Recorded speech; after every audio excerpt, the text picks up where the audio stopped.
Cá entre nós, com Nelson Marques. Todas as quintas-feiras, uma entrevista inédita para você. Olá, pessoal. Estamos iniciando mais um Cá Entre Nós. Sempre lembrando que todas as quintas-feiras nós temos um encontro marcado aqui, sempre com a sua participação. E agradecendo você que nos segue nas redes sociais e que também envia os seus e-mails sugerindo as pautas a serem tratadas aqui semanalmente. Lembrando que se você ainda não se inscreveu no canal, por favor, inscreva-se, ative o sininho para receber as nossas notificações. Aproveita que você está por aí, dá aquele like tradicional e, é claro, comentem e divulguem os vídeos em suas redes sociais e também nos seus grupos de WhatsApp. Isso é muito importante para a saúde do nosso canal. Hoje nós vamos falar aqui no nosso programa sobre assessoria jurídica antes e depois de abrir uma franquia. Solta a vinheta.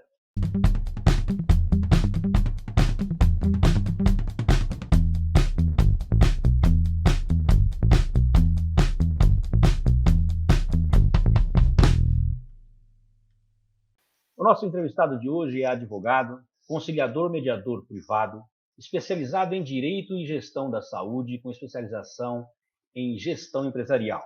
Também tem MBA pela Fundação Getúlio Vargas e membro efetivo da Comissão de Estudos em Franchise da OAB de Campinas, período 2016 a 2018. E também é sócio do escritório de advocacia BMF Advogados Associados. Muito obrigado por aceitar nosso convite, Dr. Leandro Bovecchio. Seja muito bem-vindo ao Cá Entre Nós.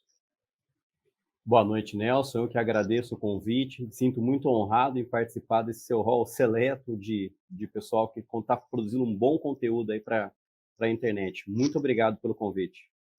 Eu que agradeço a sua disponibilidade e confiança no nosso trabalho em poder compartilhar aí dos seus conhecimentos conosco.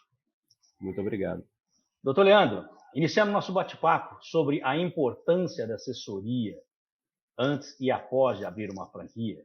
E de acordo com o texto da Lei de Franquia Empresarial, Lei número 13.966 de 2019, franquia é o sistema pelo qual um franqueador cede ao franqueado o direito de uso de marca e patente associado ao direito de distribuição exclusiva ou semi-exclusiva de produtos e serviços.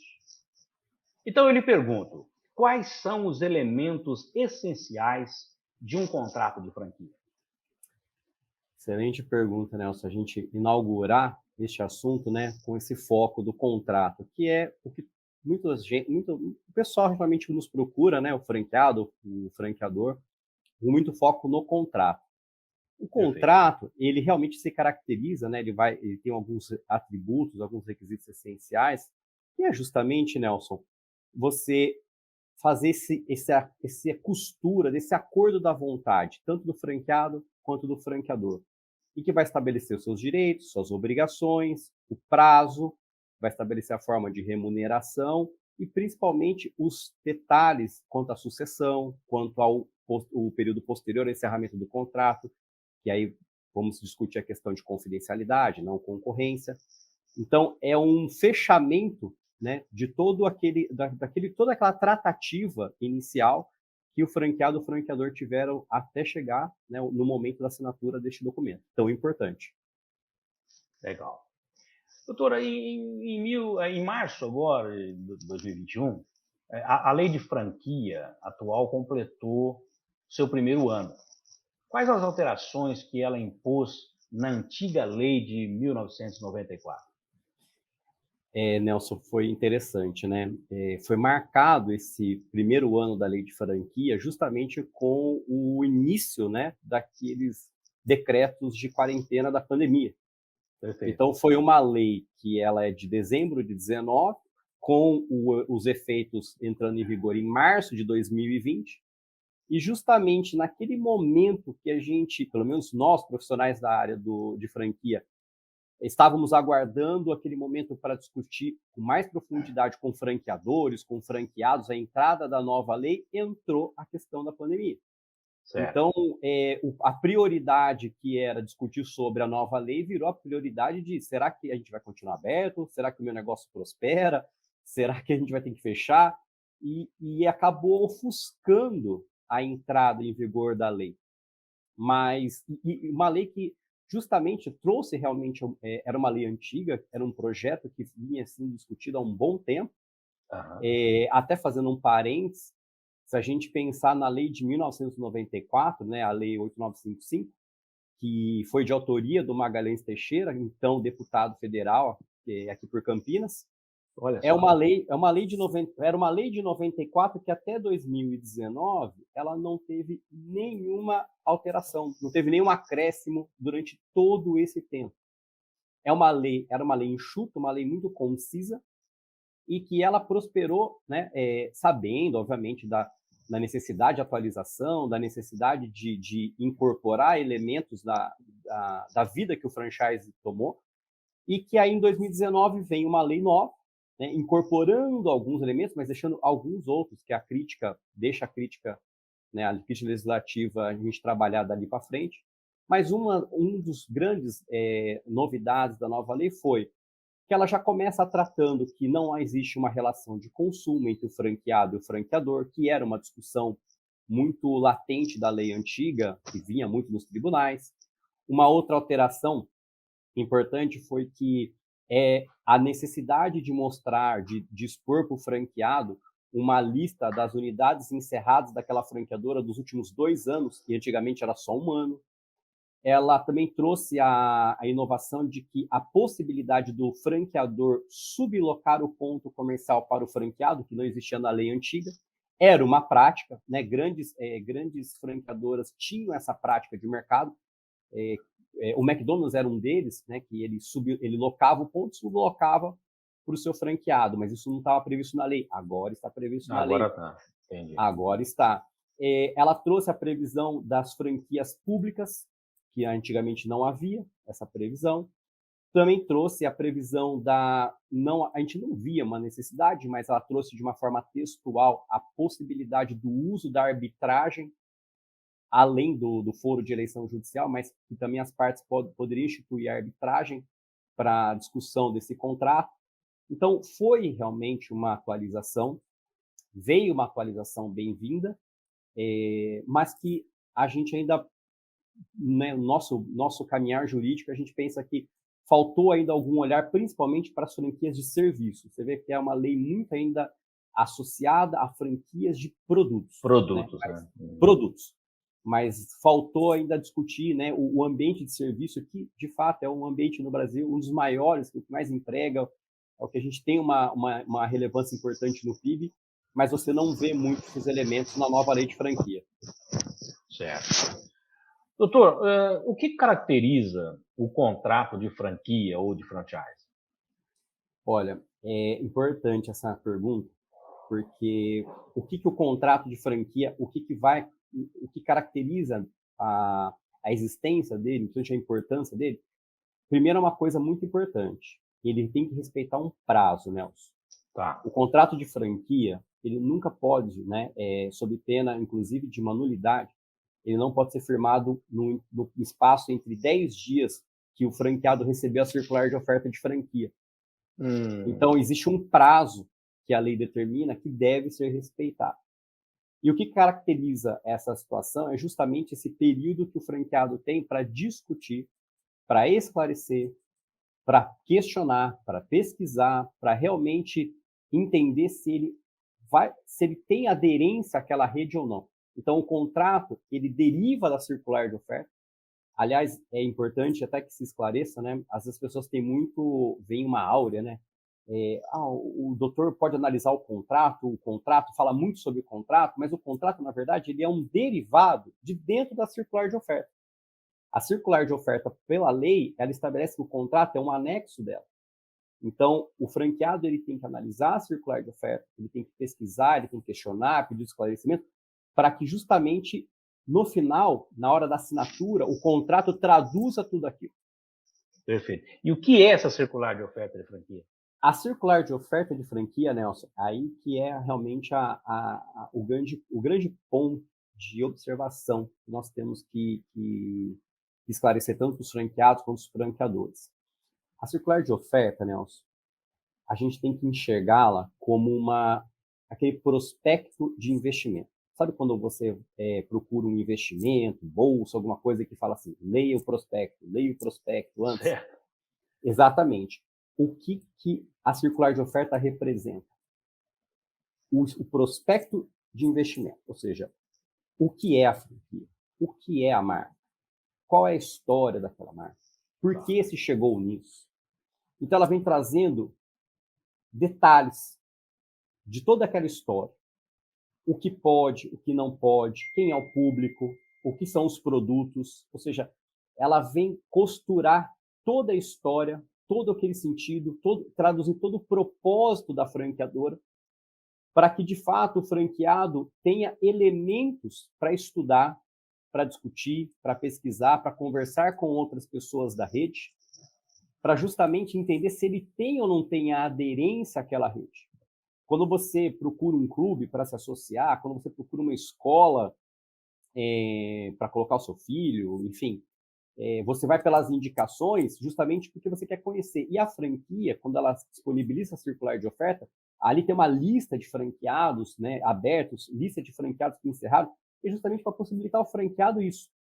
Ele pesquisar, ele entender, ele perceber o seguinte, será que o meu projeto de vida, o meu plano, ele está em comunhão com essa marca? Ou será que a gente vai ter um conflito lá na frente? Então, a circular de oferta é isso. Ver se essa franquia se enquadra no business plan dele, né? Exato. Do negócio dele. Exato, porque você procura uma franquia justamente porque você tem uma necessidade ou você tem um interesse de empreender. E quando você procura a franquia, o que você está buscando, se você for analisar bem a fundo, eu quero alguma coisa que já exista porque eu não quero reinventar a roda. Sem dúvida.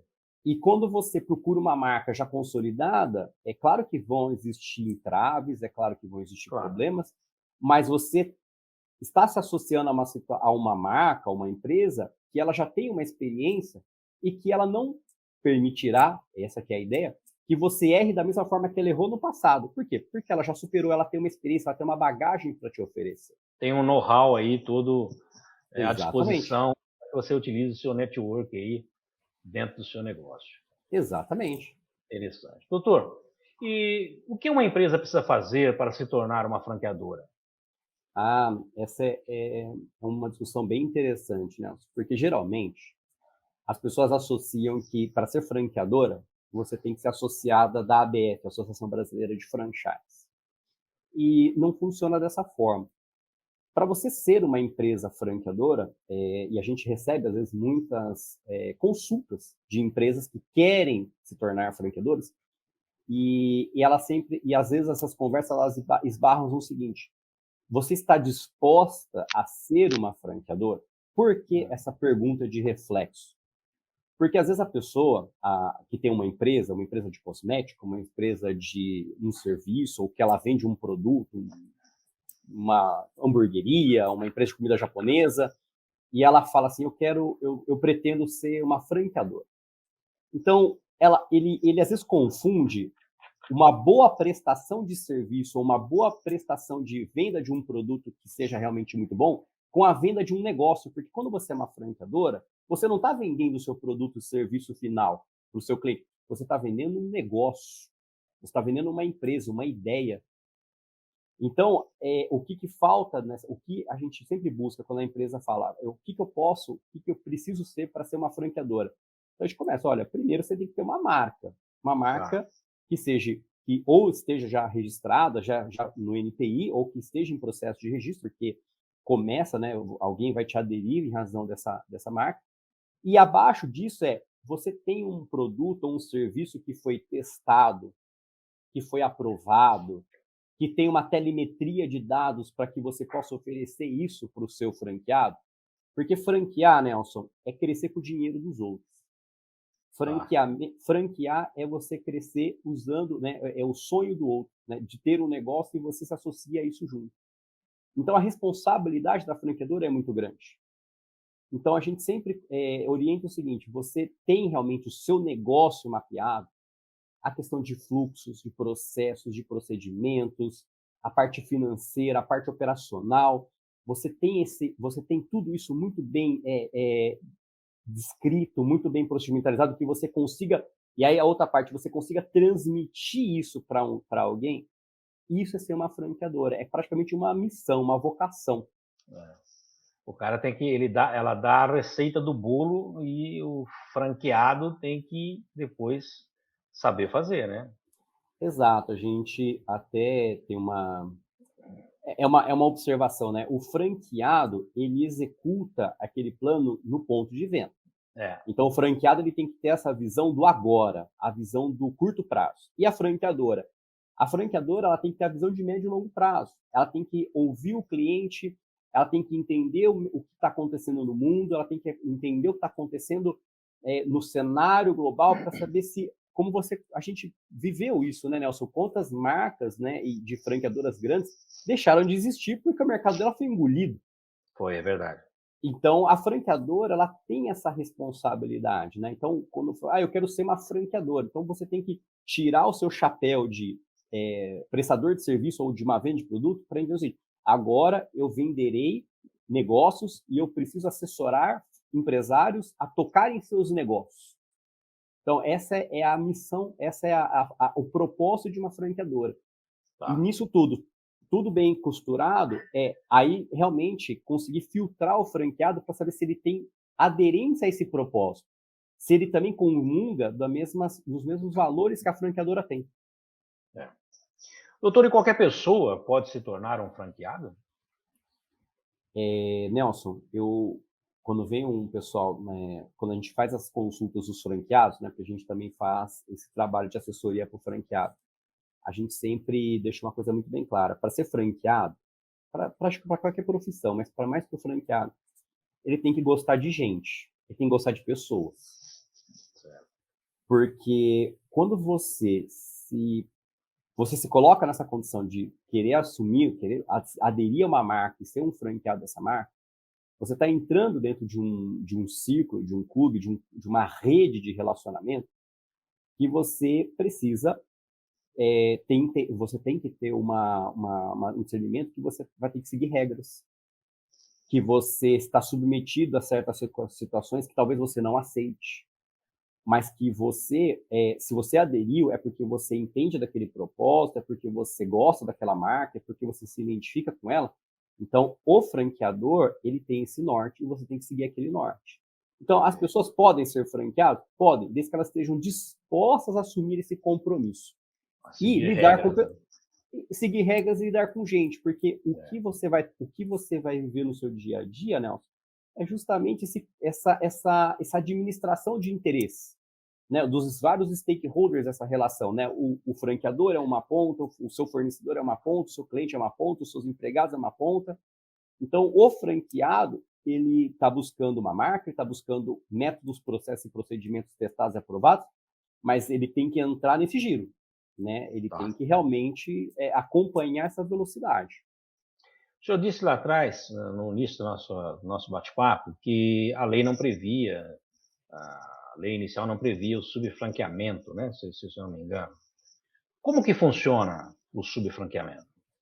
Subfranqueamento, Nelson, é uma estratégia, né? Então, existem algumas marcas que elas concedem aos franqueados uma região de exploração como se ele fosse um franqueador. Então, isso é importante porque, às vezes, ajuda realmente a marca a entrar numa penetração, ele realmente penetrar em alguns mercados que ele tem alguma dificuldade, alguma resistência, por N motivos.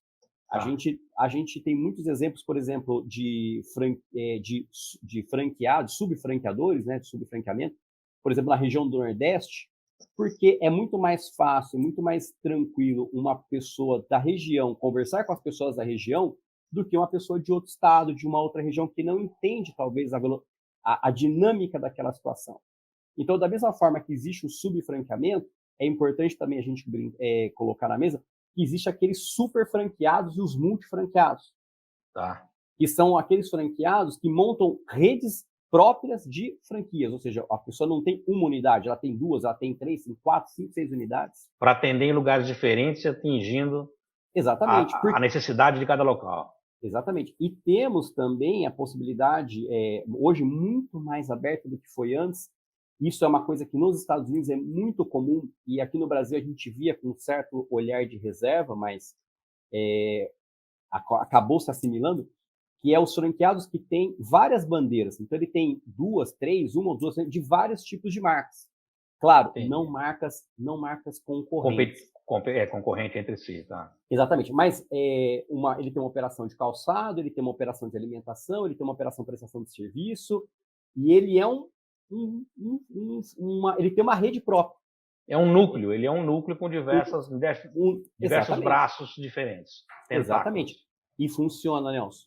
Né? E as redes hoje começam a perceber que este tipo de franqueado é excelente para você aderir. Por quê? Porque você não tem que explicar o que é franquia para ele. Ele já entende que franquia é uma adesão a métodos, a procedimentos, então ele só vai se conformar àquela situação. Então, se houve um casamento de interesse, ótimo, ele flui melhor. A energia de treinamento de uma franqueadora para um multifranqueado, para um super franqueado, a energia é bem menor, porque ele já vem preparado, ele já vem sabendo como é que são as regras do mundo da franquia. Então, é muito saudável. Doutor, como fazer para saber se uma empresa é uma franquia? Interessante. Eu acabei de dizer que não há necessidade, né, da empresa franqueadora ser aderente à Associação Brasileira de Franchise. Isso. Que, aliás, é um organismo que ele goza de uma reputação muito forte, né? E os franqueados, né, ou quem quer ser franqueado, procura a ABF, porque acredita que somente lá vão encontrar marcas que sejam franqueadores. Então, um dos elementos para saber se uma empresa realmente é uma franqueadora, é saber se ela está associada à ABF. Mas existem franqueadoras que não estão associadas à ABF. Então, o que eu vou procurar saber se aquela empresa é uma franqueadora? Se ela tem uma circular de oferta para me dispor. Porque o que acontece? Eu já vi muitos casos, Nelson, que às vezes o franqueado, ele tem um contrato, de novo, ele tem um contrato de franquia, e a gente pergunta, mas se você recebe a circular de oferta, ele não sabe nem o que é. E às vezes a franqueadora, de modelo e de não aderência, ela acha que franquia é contrato, então ela pega um contrato, ela pega um modelo, ela adapta alguma coisa e acha que ela sai franqueando. Isso acontece. Mas não. Se ela não tiver uma circular de oferta para entregar para o franqueado, para que ele estude isso nos pelo menos 10 dias que antecedem aquela assinatura de contrato, ela não é uma empresa franqueadora.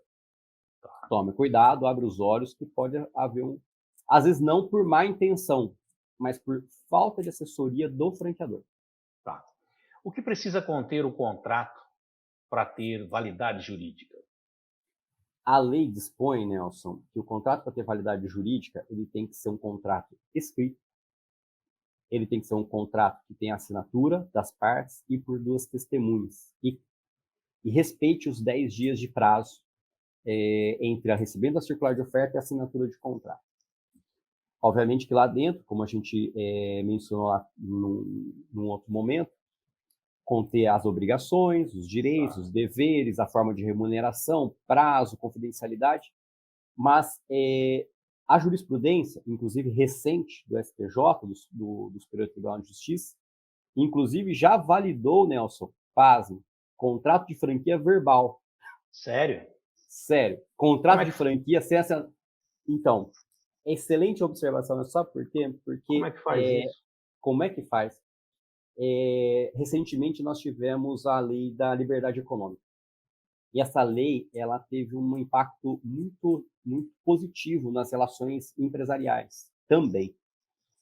E o STJ, ele reconheceu que se as partes elas se trocam, se transacionam como se estivessem em um ambiente de franquia, ou seja, eu me porto como um franqueado, a outra parte se porta como um franqueador, existe uma troca de know-how, existe uma marca associada, existe um pagamento associado a esse suporte, existe um suporte, existe uma consultoria, aquilo tem uma cara de franquia, por que não considerar franquia? E o STJ foi e decidiu por isso.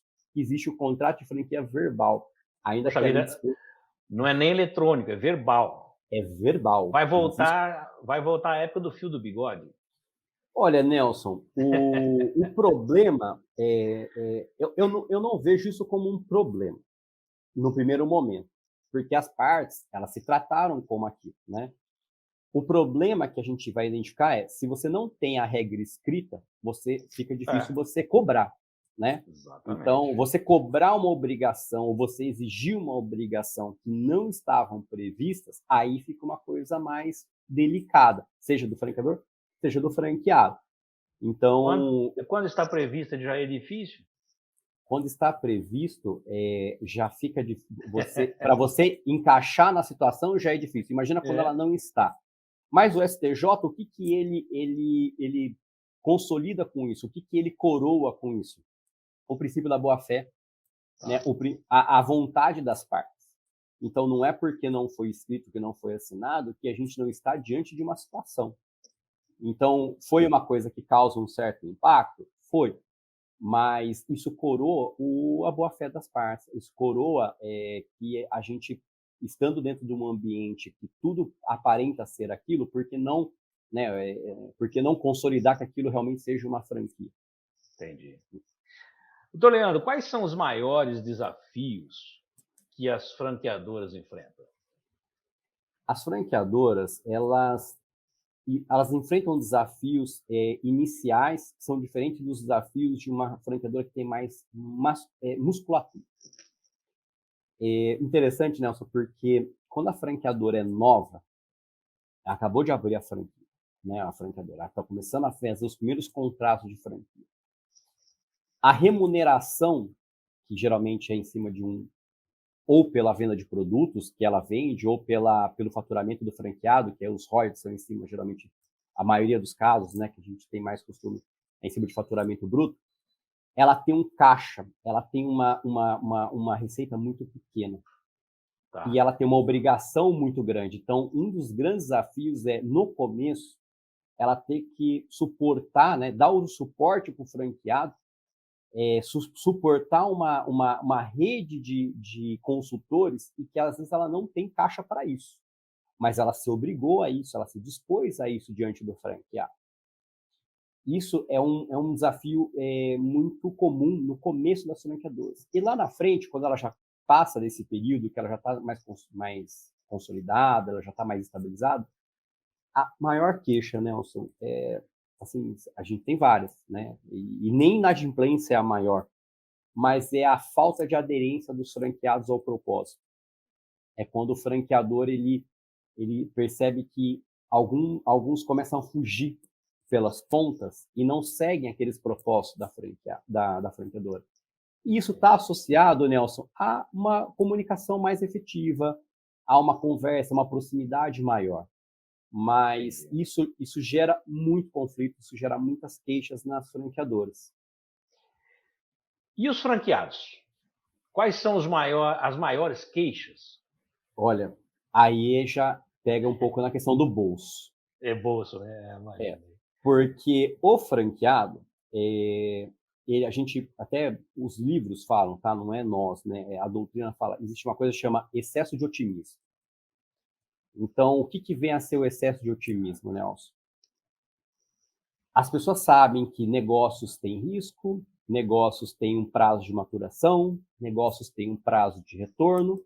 Verdade. Porém, que negócios podem não dar certo, mas o meu vai dar. Então, existe um otimismo muito grande, existe uma expectativa muito grande.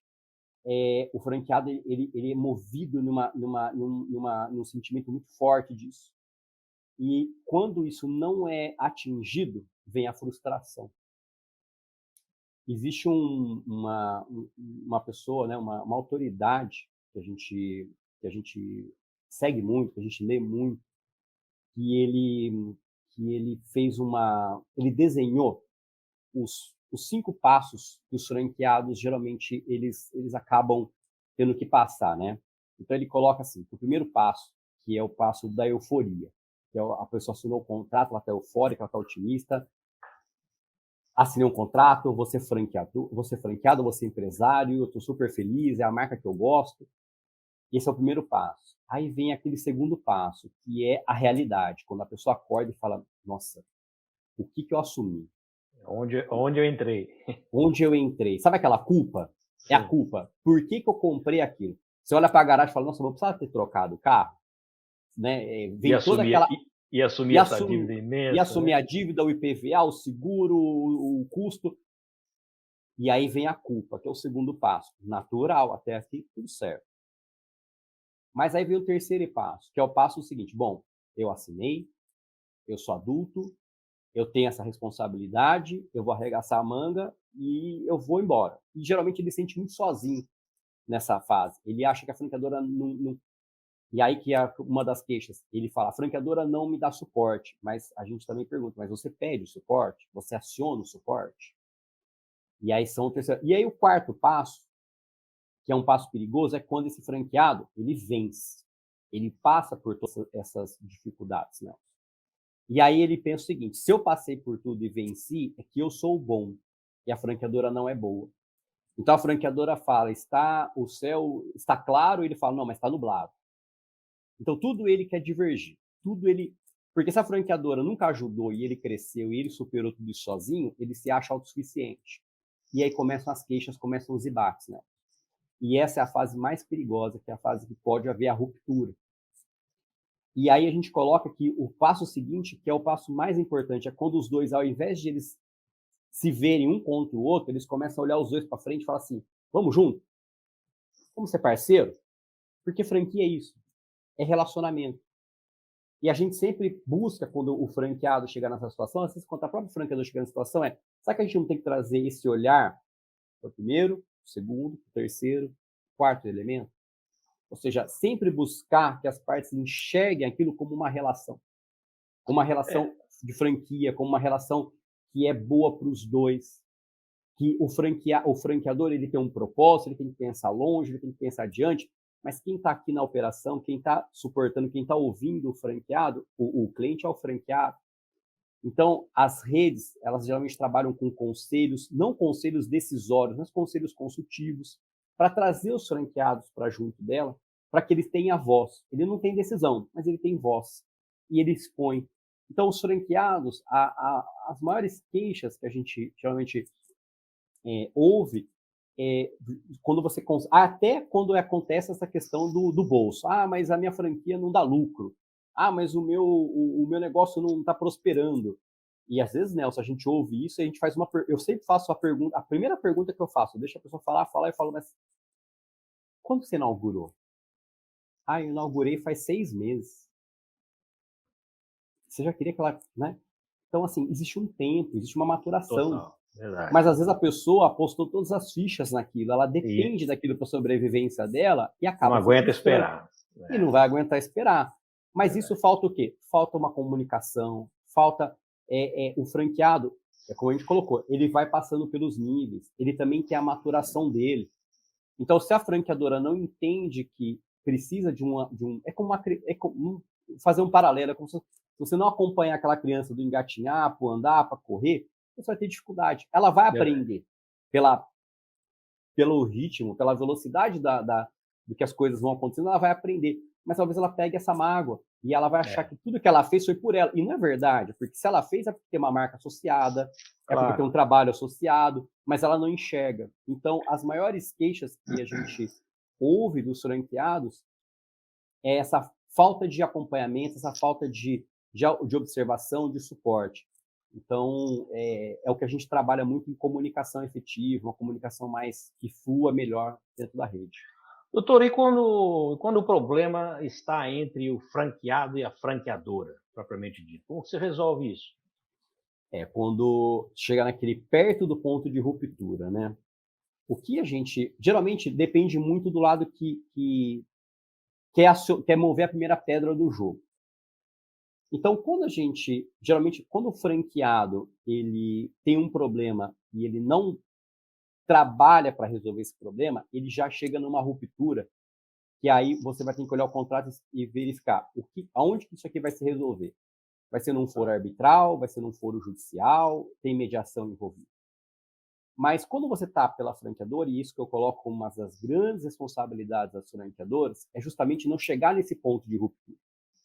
É você implementar formas, né? E aí usando a questão da mediação, as ferramentas da mediação, para que você consiga identificar primeiro, como foi a sua pergunta, quando chega um problema, mas às vezes as partes não têm nem claro qual é o problema. Qual é o problema, exatamente. Então, é como se você, e a gente como advogado, até a gente faz um paralelo, é como a gente não é como advogado.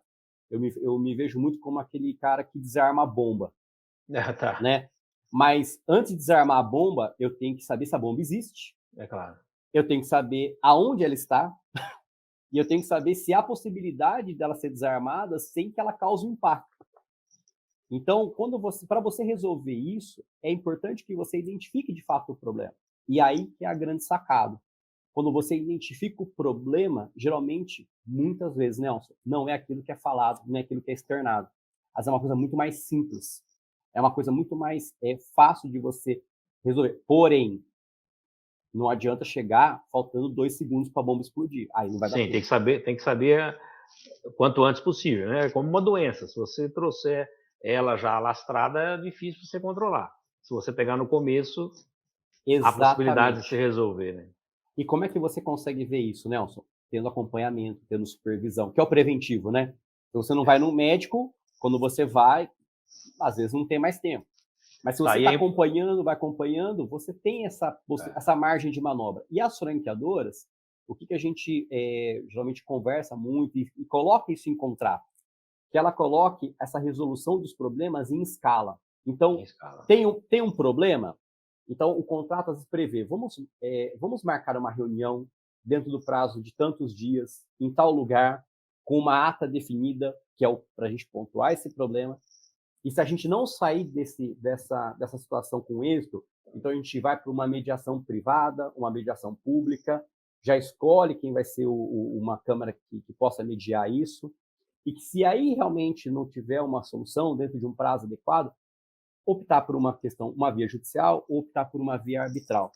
E aí realmente é uma questão de escolha de estratégia. As franqueadoras escolherem, né, o foro arbitral ou o foro judicial. Mas existem os dois são aceitos, os dois são possíveis e os dois são bem aderentes ao que a gente responde às nossas expectativas. Daí a importância de uma assessoria jurídica antes, durante e depois, né, doutor? Não tenha dúvida. Eu gosto muito de colocar, Nelson, que a franquia é como se for, eu coloco muito da questão da aviação. Não existe um ambiente mais intensamente ligado a métodos, processos, procedimentos que a aviação. Então, não importa se o comandante tem X anos, X mil horas de voo, ele tem que seguir métodos, processos, procedimentos. Ele tem um manual de voo, ele tem um plano de voo, ele tem tudo. E sempre tem redundância, e sempre tem planos. Plano A, plano B. E isso é importante. Então, quando a gente trabalha com essa questão dessa assessoria, a gente, em vez de fechar portas, nosso trabalho é abrir mais janelas, abrir espaço para que as partes não cheguem a um ponto de ruptura. Porque, Nelson, às vezes você pode até concluir, e as pessoas que nos ouvem concluem, mas para um franqueado é sempre pior, porque o negócio dele é 1 para 1, e às vezes a franqueadora tem 200 unidades, então 1 para 200 aqui não é problema nenhum para ela. Mas não, Nelson. É problema, se aquilo vai para um foro, se aquilo vai para uma discussão judicial, muitas vezes aquilo tem que refletir na circular de oferta. E aí o Nelson, o Nelson que vai procurar uma franqueadora e ele vê uma lista e vê que o Leandro foi um ex-franqueado, ele não quer saber que ela tem 200, 300, ele quer saber, mas por que o Leandro encerrou? E ainda se ele tiver só um problema, né?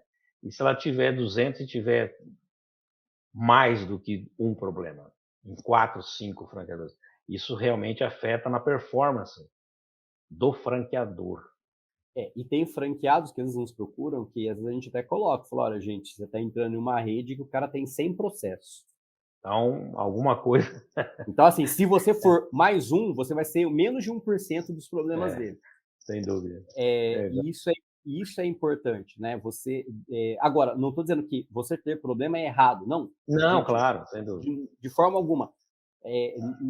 se você se dispõe a fazer alguma coisa, em algum momento você vai ter que enfrentar alguma situação. Mas é a habilidade de sair desse problema. É a habilidade de você contornar essa situação que vai dar musculatura para aquela franqueadora. Porque o franqueado também tem que filtrar, né, Nelson? Então, se ele vê que a franqueadora tem 1, 2, 3 processos, mas ela tem uma rede de franqueados, vai ouvir o problema, mas vai ouvir os outros franqueados. E perguntar, olha, como é que a franqueadora age? Né? Desculpa, mas e aquele problema com o franqueado tal? Mas aconteceu. Então, você tem métodos de você filtrar isso. Mas respondendo assim, não sei se a gente abriu muito, mas como é que a gente resolve os problemas? A coisa mais importante, você identificando qual é o real problema. Sim. E aí você consegue, de fato, trabalhar e tem muita ferramenta, muito material para você discutir sobre isso. Verdade. Doutor, como pode ser definido o contrato de franquia? E o que o difere dos contratos de representação comercial e de distribuição? Isso é bacana, Nelson. Sabe por quê? Essa pergunta, geralmente, a gente, quando o franqueador, a empresa que quer franquear nos procura, ela já chega assim, doutor, eu quero ser uma franqueadora. Aí a gente faz uma pergunta, você quer ser uma franqueadora ou você quer expandir? São coisas diferentes. Franquear é uma das formas de você crescer. Certo. Mas distribuição também é uma, representação comercial é uma, contratos de colaboração são formas de você crescer. E aí a gente volta para aquela questão inicial. Você tem vocação para ser franqueador? Você quer assumir essa responsabilidade? Ou você quer entregar o produto pronto para um representante comercial seguir aquilo ali e falar, só que você tem que vender isso. E faz vender. Agora, quando você opta pelo caminho da franquia, você tem que nutrir naquele franqueado o mesmo propósito que te levou àquele ponto. Então, o que difere do contrato de franquia para um contrato de representação, para um contrato de distribuição, Nelson, é quem está do outro lado. Então, quando a gente coloca que é o franqueado que está do outro lado, o que a franqueadora tem que perceber? O franqueado está buscando alguma marca associada a um suporte, a um know-how.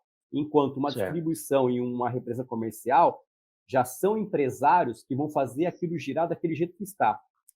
Muito mais simples, com muito menos necessidade de energia de uma intervenção da franqueadora na relação. Perfeito. Doutor, e o que é uma microfranquia?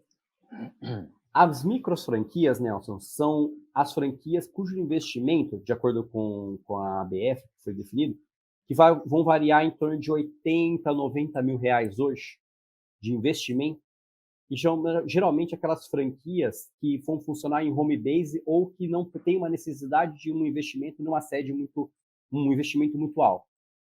Elas e tem muitos exemplos bons, e que é uma grande porta de entrada para quem quer realmente começar no mundo da franquia. Por quê? Porque você começa com um investimento baixo, você começa com uma operação com uma complexidade menor, mas que também ela tem uma característica muito grande, né? Geralmente o franqueado, ele é o ponto central, ele não tem uma equipe, ou a equipe é muito enxuta, então é ele. Ele é o cara que tem que cobrar o tiro de meta, jogar o meio de campo, fazer o gol. Mas isso aí para a torcida. Exato, Nelson. Mas isso mostra pode ser um grande laboratório para a pessoa entender assim, será que eu sou talhado a ser um empresário? Tá. Então é um ambiente mais controlado. E aí, se a coisa for bem e você se desenvolver, nada te impede de fazer um upgrade de modelo de negócio para um negócio mais estruturado, com um investimento maior, porque você já está com mais traquejo. Então, as microfranquias, a gente até, se tem essa opção e a pessoa não tem uma certeza sobre a capacidade dela em gerir um negócio, é uma excelente porta de entrada. Uma boa. E os direitos de análise e obrigações jurídicas de uma franquia ou de uma microfranquia são os mesmos? Nelson, para o jurídico, nós tratamos como a mesma coisa. Se o investimento é de 90 mil ou de 900 mil, é a mesma coisa. A gente vai tratar com o mesmo rigor. Por quê? Entendi. Porque é um negócio. Tá. Então, eu não sei da sua... como se fosse um mergulho. Eu não sei quanto que você tem de oxigênio no tanque. para você fazer esse mergulho, quanto que você Tá. consegue submergir. Então, quando a gente vai para uma análise de uma micro franquia, a gente aponta os mesmos tipos de caminhos de risco, de opções de saída, como um outro investimento. Por quê? Porque não é porque você tem um investimento de 90 mil que você não pode naufragar e pegar uma dívida de 300, 400, 1 milhão de reais. Uhum. Então, o risco ele está associado e é cada tipo de segmento, de negócio, tem um grau de relevância diferente. Mas a observação jurídica dos riscos, a São gente as trata mesmas. a gente trata do mesmo jeito. Tá. Doutor, e as startups podem se tornar empresas franqueadoras? Nelson, a gente tem visto um grande crescimento desse mercado, né? Aí vamos fazer aquele parênteses, né? Se a startup a gente pode, a grossíssimo modo, né, Tá. de uma forma muito, muito rasa, mas falar como empresas emergentes, empresas que captam uma necessidade do cliente, Isso. Ou do e que ela, mercado. ou do mercado, uma necessidade real, uma necessidade iminente, e ela vai trabalhar aquilo para crescer em exponencial, ou seja, crescer em larga escala. Ela pode crescer em franquia? Pode, mas a gente não vê que elas são direcionadas para aquilo. Porque quando elas recebem investimento, elas recebem um aporte financeiro, elas estão mais ligadas a fazer um crescimento interno para que seja vendida, para que realmente vá participar de um outro grupo. Mas nada impede que seja um crescimento. E às vezes ela pode começar, e aí vou falar como uma. Agora, voltando ao grosso modo, o que é um empreendimento novo, de um mercado novo que não é uma startup? Não é porque ela não é tech que ela não é uma startup. Tá. Mas aí ela opta pelo segmento dela, pelo tipo de público que ela quer atingir, ela pode optar pelo crescimento de franquia do que um aplicativo que tem um crescimento exponencial, que não precisa de outros intermediários nessa relação. Perfeito, doutor. E quanto ao prazo do contrato de franquia? Como defini-lo para garantir o investimento do franqueado e também do seu lucro? Olha, Nelson, parece uma coisa muito simples, né? E a gente toma um cuidado enorme quando a gente conversa isso com os franqueadores e com os franqueados. Por quê? Porque, vamos lá, se o franqueado ele é a pessoa que ele deseja fazer um investimento, aderir a uma marca e concretizar um sonho dele, ele quer lucro, ele quer ter um retorno disso. Então, quando você pensa que você vai ter um investimento, a pergunta é, tá bom, e esse investimento retorna em quanto tempo? Ah, ele retorna em X tempo. Tá, então, se no melhor dos casos, entre aquele X tempo e o final do contrato, qual é o prazo? Porque se você pega, por exemplo, o que é comum? Contrato de franquias com duração de 5 anos. Mas, vamos lá, qual que é o retorno, né? Qual que é o payback desse investimento? Ah, o retorno se dá em 3 anos. Então, é uma reflexão que o franqueado tem que assumir. Então, você, no melhor caso, né, ou num caso padrão, você está disposto a investir num negócio que vai demorar 3 anos para retornar e você só vai ter realmente o lucro da operação, o seu retorno financeiro. A parte mais interessante do quarto ano até o quinto. Ou seja, vai ter só os 2 últimos anos para captar aquele lucro. Isso te interessa? Isso atinge a sua expectativa? Porque aí você começa a discutir o plano de negócio e às vezes assim, e aí é uma discussão financeira, né? E às vezes o plano de negócio é muito otimista. E aí, às vezes, não vai voltar o investimento em 3 anos, vai demorar 3,5, 4 anos, mas aí você vai ter 1 ano até o final do contrato. Mas vamos lá. O que também tem decisões nesse sentido, Nelson?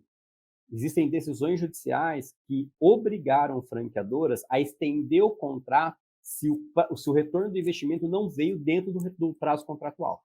Ah, é? Independentemente de já estar escrito, definido, ele pode pedir para estender? Nelson, lembrando da decisão do STJ, né, Nelson? É verdade. O princípio da boa-fé. A parte, pelo menos o franqueado, qual era o objetivo dele? O objetivo dele não era, não imagino, claro, ele tem o risco de perder o investimento. Mas com certeza ele não tinha o interesse de empatar o investimento, ele tem o interesse de retornar o investimento. E ele não está entrando numa discussão de que o negócio dele deu prejuízo. Ele está falando assim, olha, o meu negócio, eu fiz tudo o que eu devia, você me deu assessoria, deu tudo certo. Porém, o prazo de retorno foi muito longo. Entendi. E agora você está querendo usar uma cláusula contratual para rescindir o meu contrato, dar como terminado o meu contrato? Isso é equilibrado? Eu não vou falar a palavra justo. Eu vou usar a palavra isso é equilibrado? E aí pode ter uma discussão. E aí acabou o prazo do contrato da franquia. Como que fica? Nelson, a lei de franquia, ela estabelece que deve haver as regras sobre como nós faremos ou não a renovação. Entendi. Então, a franqueadora ela tem a liberdade. Olha, se o franqueado não for inadimplente, se o franqueado não tomou advertência, se o franqueado seguiu a minha cartilha, é um caminho para renovação.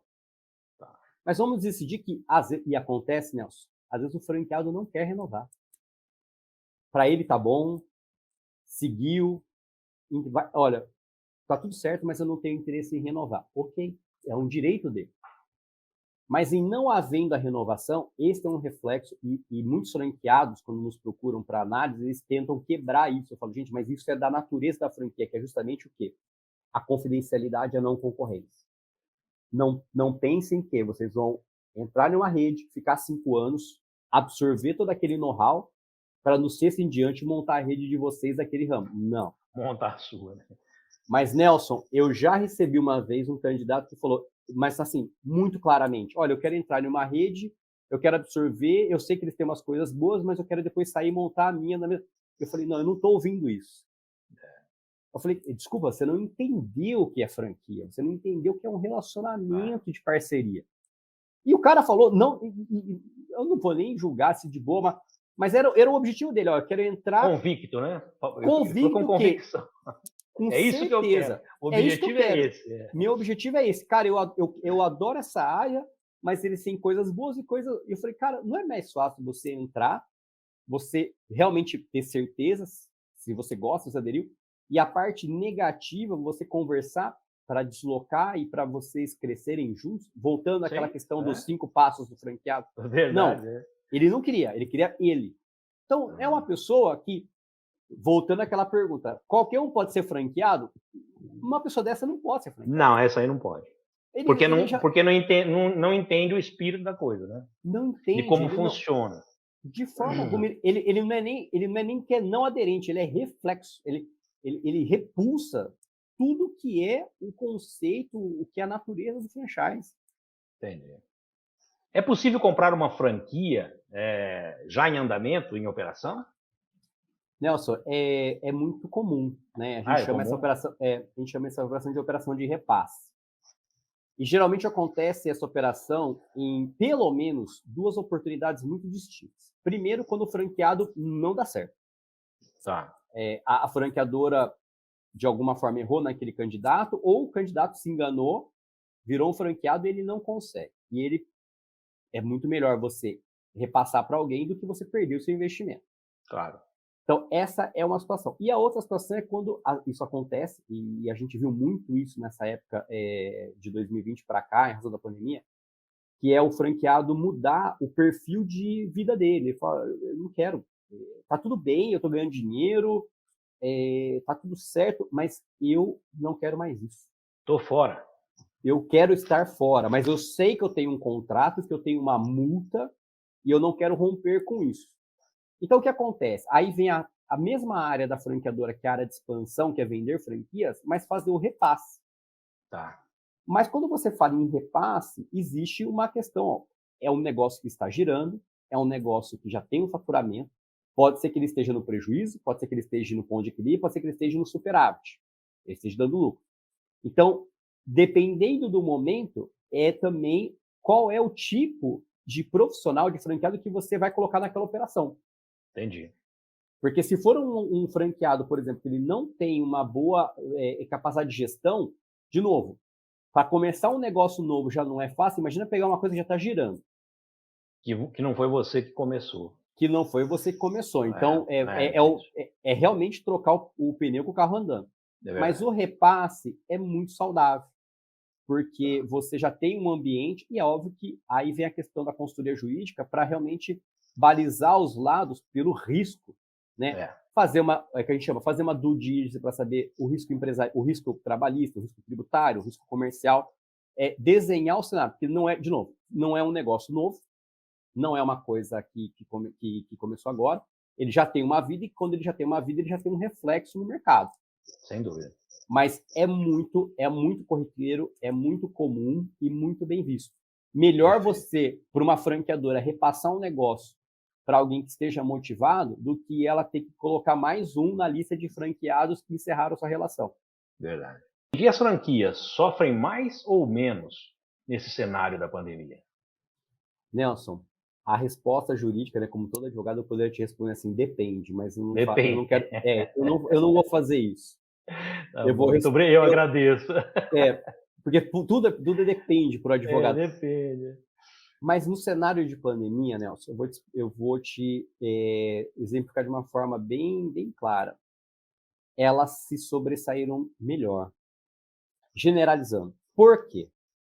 Porque é claro, as franqueadoras que usaram desse momento para refletir sobre o seu negócio.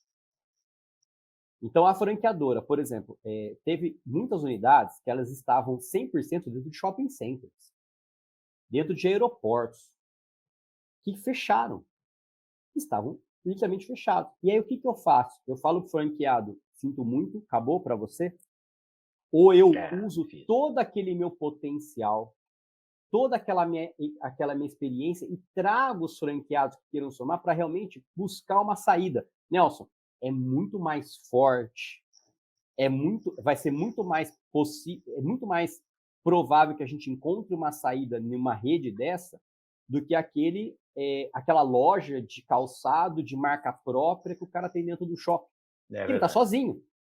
Ele não tem para onde correr. Onde que ele corre? No grupo de WhatsApp dos outros amigos dele que às vezes estão na mesma situação que ele. Ou pior.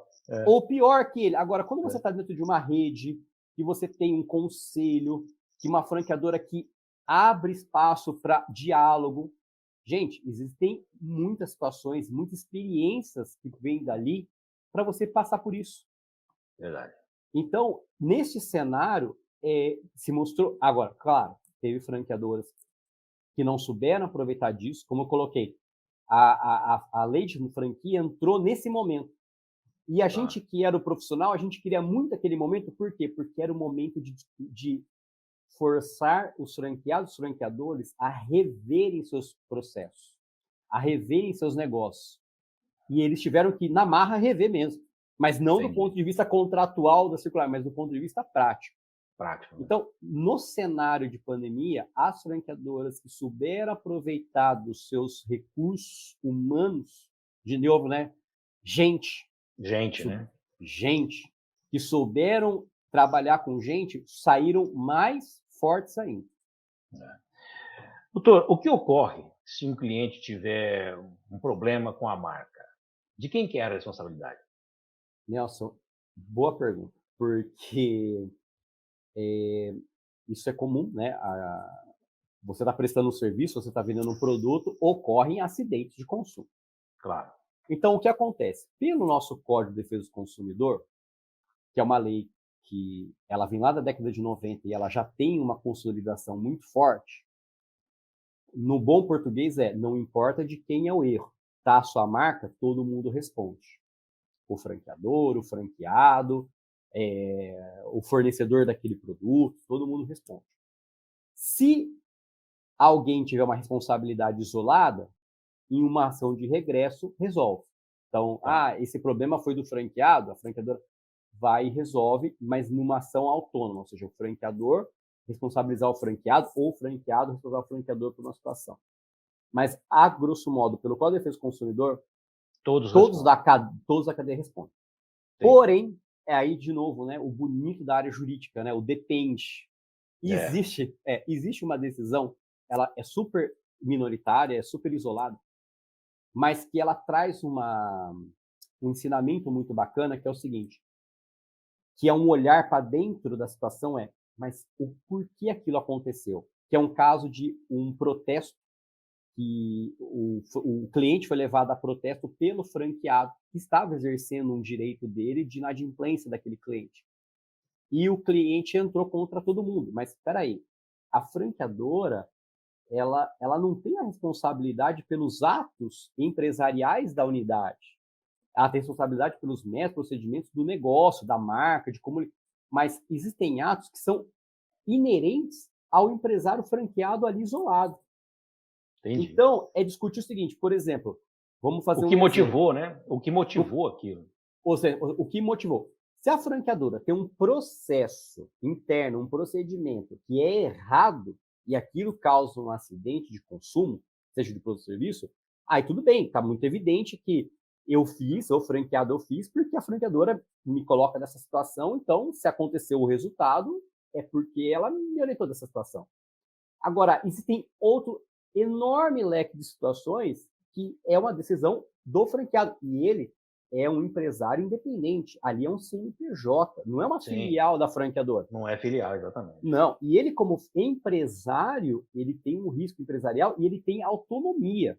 Pensar que a franqueadora, isso está errado, que ela está gerenciando o ponto ali do franqueador. Não, não é isso. Ela tem um cuidado com a marca, com os procedimentos, mas as decisões executivas são do empresário franqueado ali na ponta de venda. Nós podemos dizer que a franqueadora tem responsabilidade trabalhista pelos empregados do franqueado ou não? Olha, aí eu tenho que te falar o depende. Aí você me força a responder, Rodelson, depende. Por quê? A lei fala de forma expressa que não. Porque tem um CNPJ diferente. Não, e a lei fala. A lei de franquia, ela trouxe isso de uma forma mais clara agora. Já tinha, mas... E a jurisprudência entendia, até porque senão a gente talvez não tivesse o mercado de franquias, que o Brasil é um dos maiores mercados de franquias do mundo, porque deu segurança jurídica para os franqueadores essa situação. Porém, aí vem o depende. Se, no caso concreto, o franqueado, o empregado do franqueado conseguir demonstrar que a franqueadora tinha uma gerência, exercia uma certa gerência direta sobre ele, então havia realmente uma subordinação do empregado para com a franqueadora, é possível. Não vou falar que é provável nem remoto, mas é possível uma responsabilização da franqueadora. Entendi. Então, o que a gente geralmente conversa com a franqueadora? É claro, ela tem às vezes aquela necessidade de fazer. Não, você não está na posição de executivo, você está na posição de suporte, assessoria. É o que a lei de franquia fala. Transmitir know-how, transmitir conhecimento e não executar na ponta. A partir do momento que ela executar, ela vai ser conivente, ela vai ser corresponsável. Exato. Eu estou vendo um problema de procedimento do meu franqueado. Ok, você conversa com o seu franqueado, orienta que o procedimento não está correto. Agora, ir lá e falar e mudar isso é perigoso. Entendi. Então, com a relação trabalhista, mas assim, a grosso modo, a jurisprudência, nisso a gente tem uma segurança jurídica hoje muito boa. Muito boa. Então, se não houver uma demonstração inequívoca da gerência da franqueadora, realmente a franqueadora está blindada de qualquer responsabilidade trabalhista que o franqueado venha a ser condenado lá na frente. Perfeito. Doutor Leandro, cá entre nós, juridicamente falando, franquia é um bom negócio? Nelson, cá entre nós, franquia é um bom negócio. Eu ouço muito isso. Às vezes, e a gente que trabalha nisso, né? Vem parente, vem um amigo, e eu respondo, pessoal, tudo aquilo que você trabalha com um propósito, tudo aquilo que você tem uma meta clara, definida, mensurável, que você possa quantificar, medir, acompanhar, você tem um risco de dar certo. E quando você se associa a uma franqueadora, a uma marca, se você tem tudo isso muito claro, você vai usar, você vai se apropriar, você vai imergir numa relação que você tem um monte de recursos, de ferramentas, de mecanismos para você não errar. Para você não errar de novo. Para você não errar onde ela errou. Então, franquia é um bom negócio? Desculpa, desde que o franqueado ele tenha realmente esse propósito muito bem definido, que ele tenha uma aderência aos processos, que ele realmente tenha esse sentido de fazer realmente a coisa acontecer, de ter metas definidas, de mensurar. Se ele tiver isso, franquia é um bom negócio. As taxas de mortalidade de unidades de franquia são menores do que um negócio próprio. Então, se você olhar, vamos pensar a pandemia foi um dos maiores testes que a gente podia ter tido mundial. Houve retração? Houve, mas se você olhar os números da retração no mercado de franquia e de outros negócios, você percebe que a porrada, no grosso modo, foi mais amortecida. Entendi. Então, é um bom negócio. Mas Legal. tem que estudar, tem que conhecer, tem que pesquisar, da mesma forma que o franqueador vai te medir, vai te entrevistar, vai te Qualificar, né? qualificar, você também tem que fazer o contrário. Você também tem que saber se vale a pena você aderir àquela, e não ir pelo oportunismo, pelo imediatismo, tem que fechar isso agora. Não. Tem que ter um pouco de clareza, tem que ter conhecimento. Ou por querer roubar o know-how para depois montar o seu próprio negócio. Exatamente. Mas aí, exatamente. Tem que fazer a coisa certa pelos fins certos. Né? Se você fez isso, a franquia é uma excelente porta de entrada para quem gostaria de empreender, para quem quer entrar realmente para gostar de pessoas e querer resolver o problema delas. Eu recomendo. Legal. Doutor, muito obrigado por estar aqui conosco no Cá Entre Nós hoje. Tenho a certeza que nós aprendemos muito com as suas explicações e com essas suas elucidações sobre as franquias. E agora, como eu sempre faço todas as semanas, eu vou deixar o nosso espaço aqui para o senhor deixar os seus contatos para as pessoas que quiserem falar sobre este assunto ou outros que no seu escritório também tratam, né? E também que o senhor deixasse uma mensagem para os nossos seguidores. Nelson, eu que te agradeço pelo convite, me senti muito honrado de fazer parte novamente de um canal que está produzindo conteúdo muito relevante. Muito obrigado. Então, eu até sugiro às pessoas que estão nos ouvindo, né, agora, vai lá, se inscreve, acompanha, faz uma busca no canal, porque tem muito material bom que você tem produzido com pessoas. Me sinto até o mais humilde deles, né? Porque tem tanta gente muito bem qualificada, muito bem posicionada, que veio e explicou temas extremamente relevantes, atuais. Então, eu que te agradeço pela essa contribuição no momento de tanta treva, de tanta notícia, de tanta informação desencontrada. Pelo menos a gente tem aqui um canal que mostra ali um caminho. Olha, aqui tem uma informação, não precisa concordar com ela. Claro. Estamos dando nenhum cacete. Mas que aqui você tem um caminho aqui de pessoas que querem contribuir e você conduz isso muito bem. Eu te agradeço imensamente. Doutor, eu vou aproveitar essa sua fala e estender esse agradecimento aos nossos seguidores, porque aqui é somente um veículo que nós estamos disponibilizando para que as vontades dos seguidores sejam realizadas. Aqui quem comanda o nosso programa, quem sugere as pautas, são os nossos seguidores. A gente tem um canal aberto através aí das nossas redes sociais, do nosso e-mail que está aí agora, que as pessoas interagem com o nosso programa e veem as necessidades dos assuntos a serem tratados aqui e sugerem. Então, inclusive, essa pauta de hoje, e trazendo o senhor aqui, que tão gentilmente aceitou nosso convite, foi uma sugestão de um dos nossos seguidores. Muito obrigado aí pela sua fala. Desculpa interromper e aproveitar o momento, mas eu tinha que fazer isso agora. Muito obrigado, Nelson, novamente. E nossos contatos, se o pessoal gostou do tema, achou relevante, ou que tem algum conhecido que está nesse momento de decisão, a gente está à disposição para dar esse suporte, para auxiliar. E parabéns mais uma vez, Nelson, pelo canal e pelo todo mundo aí que está nos assistindo, que está nos ouvindo. Muito obrigado. Muito obrigado, eu que agradeço, doutor. Bom, pessoal, conversamos hoje aqui com o doutor Leandro Bonvecchio. Semana que vem teremos uma nova entrevista e, é claro, sempre sugerida por você.